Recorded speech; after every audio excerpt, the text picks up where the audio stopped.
5 Coronation Street residents have now been placed in grave danger, with one facing a brutal end. The ITV soap has confirmed the short list of potential victims as fans brace themselves for a bold flash-forward episode set to shake Weatherfield. The question remains whether justice will be served on a villain, or if a beloved local will pay the ultimate price. Notorious groomer Megan Walsh, calculating Theo Silverton, and volatile Carl Webster all appear destined for a reckoning when April arrives. However, eccentric pub landlady Maggie Driscoll also finds herself under suspicion, alongside mysterious newcomer Jodie Ramsey, whose troubled past is slowly coming to light. The trailblazing episode opens with a tense police interview dated April 23, 2026. As events unfold, a visibly shaken Betsy Swain tells officers that she has stumbled upon the lifeless body of someone she knows. Wearing wedding attire, she explains that she had just left the ceremony celebrating her mother's marriage to Carla Connor when she made the horrifying discovery on her way into town. The story then rewinds to the present day, revealing how the actions and secrets of the 5 suspects could ultimately seal their fate just weeks later. Manipulative teacher Megan becomes increasingly trapped in her own deceit as she continues exploiting vulnerable teenager Will Driscoll. Driven by fierce loyalty to her family, Maggie steps in to provide a false alibi for Will, preventing him from being charged over the Christmas Day attack on Daniel Osborne. Carl has isolated himself completely after allowing Debbie to shoulder the blame for the Corriedale disaster that claimed Billy Mayhew's life. Learning that Debbie is his mother rather than his sister pushes Carl further off the rails, and his reckless behavior leaves him surrounded by people with plenty of motive to seek revenge. Theo's controlling hold over Todd grows even more sinister as their wedding approaches. The looming question is whether Todd will finally open up to his friends before the damage becomes irreversible. After initial doubts, the Platt family welcome Shona's long-lost sister Jodie into their home. But Jodie's guarded behavior and hidden connections suggest she may have links to dangerous figures from her past. Whether those shadows will follow her to Weatherfield, or whether her actions will provoke conflict closer to home, remains unclear. In the closing moments, the drama leaps forward once more to April 23rd as wedding fireworks illuminate the cobbles during Lisa and Carla's celebration. As the lights fade, a bruised Carl, a panicked Jodie, a threatening Maggie, a bloodied Megan, and a suspicious Theo all stare into the darkness. The episode ends with Betsy Swain's piercing scream echoing through the street, leaving viewers desperate to know which Weatherfield resident has been murdered. Coronation Street spoilers, Mal's shocking move, Bernie under arrest, and Jodie's hidden truth.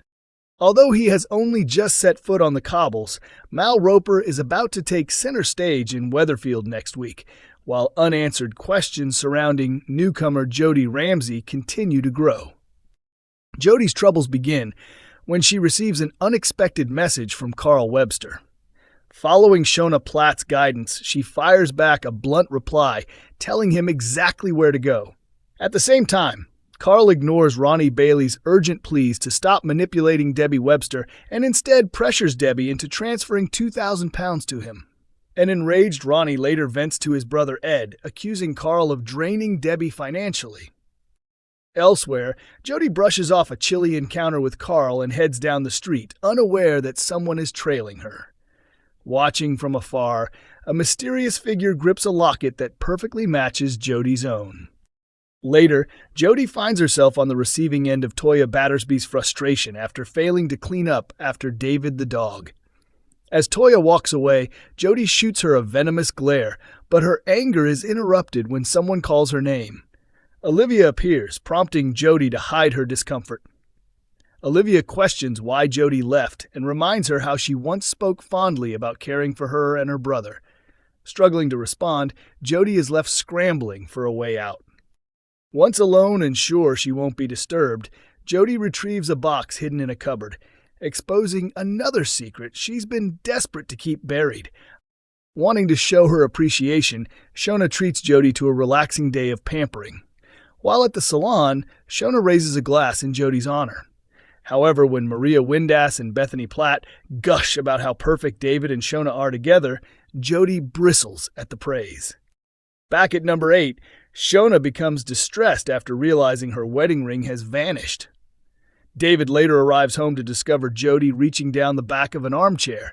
She explains she can feel the ring but can't quite reach it and asks for his help. As David kneels beside her, it's clear Jodie is enjoying the closeness. Will the missing ring finally be recovered? Determined to stir trouble, Jodie deliberately sets David up, making it appear he's neglected his chores. In the cafe, a deflated Shona opens up to Bethany, admitting she and David barely spend time together lately, a confession that sparks an idea for Bethany. Meanwhile, Mal continues hovering ominously around the street, and Bernie Winter soon finds herself in danger. When Dev Alahan and Asha head off for a few days together and Roy Cropper leaves for the bank, Bernie is left alone with Mal. Seizing the moment, Mal locks the cafe door and confesses his feelings. After Bernie rejects him, Mal's behavior takes a disturbing turn, leaving her visibly shaken. Her fear deepens later when she discovers her face has been cut out of a wedding photograph. Terrified, Bernie flees the house, but has Mal crossed the line from admirer to tormentor? Summoning Mal to confront him, Bernie shows him the vandalized photo and accuses him of breaking in. He denies everything, but she orders him to leave Weatherfield or she'll contact the police. However, when Tracy Barlow mentions Ken is searching for an electrician, Roy enthusiastically recommends Mal. Desperate to keep him away, Bernie jumps in with a warning, leaving Roy confused by her reaction. As the day wears on, Bernie hears a knock at the door and, fearing the worst, grabs a golf club.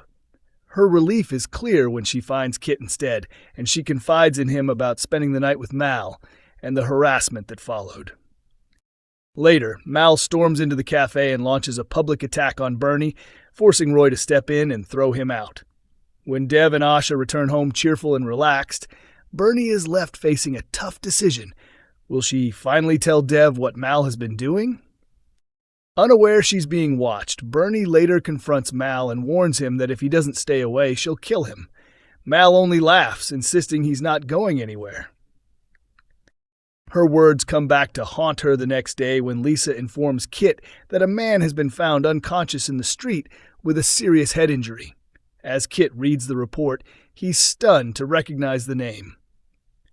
Back on the street, Bernie heads downstairs with her bags packed while Kit visits the hospital for updates. A doctor confirms Mal is in critical condition.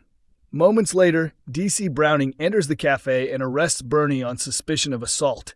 Has she crossed a deadly line? As the week draws on, Kit visits Bernie in her cell, where she insists she's innocent.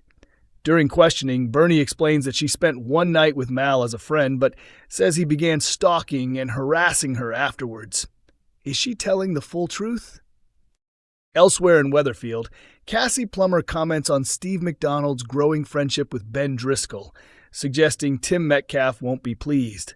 Shortly after, Steve learns his father's landlord is demanding £1,800 in unpaid rent, revealing that Steve was listed as the guarantor.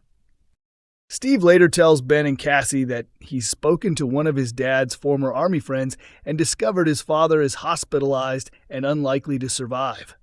Cassie urges Steve to visit him, but Tracy Barlow strongly objects, reminding Steve of the pain his dad caused.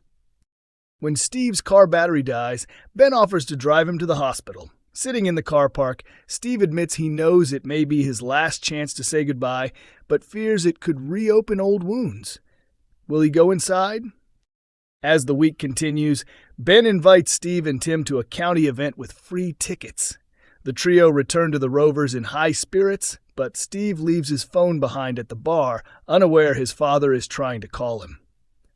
The next morning, Steve wakes on the Rovers' sofa after a heavy night. He tells Cassie he's choosing to move on, insisting he already has everything he needs, a loving partner and a wonderful daughter. Meanwhile, Mary Taylor excitedly reveals to Tim that Cassie is planning a big surprise for Steve. Over at the Undertaker's, Christina Boyd cracks a joke about George Shuttleworth manipulating clients' wills, only to realize too late that potential client Mrs. Ripley has overheard. Adam Barlow later informs George that Annie has hired him to challenge her mother's will and advises George to secure legal help. When Christina later meets Mrs. Ripley, will she manage to smooth things over? George considers walking away from the £10,000 inheritance to avoid further trouble, but Christina argues it would look like an admission of guilt. Adam then warns Christina that Annie believes she's involved and intends to sue them both. As the turbulent week ends, a man arrives at the undertaker's and introduces himself as Damien, Mrs. Ripley's son. He initially thanks George for agreeing to handle the funeral, but when Annie intervenes and warns him not to trust the Shuttleworths, Damien decides to take his business elsewhere. Coronation Street airs weeknights at 8:30 p.m. on ITV1 and ITVX.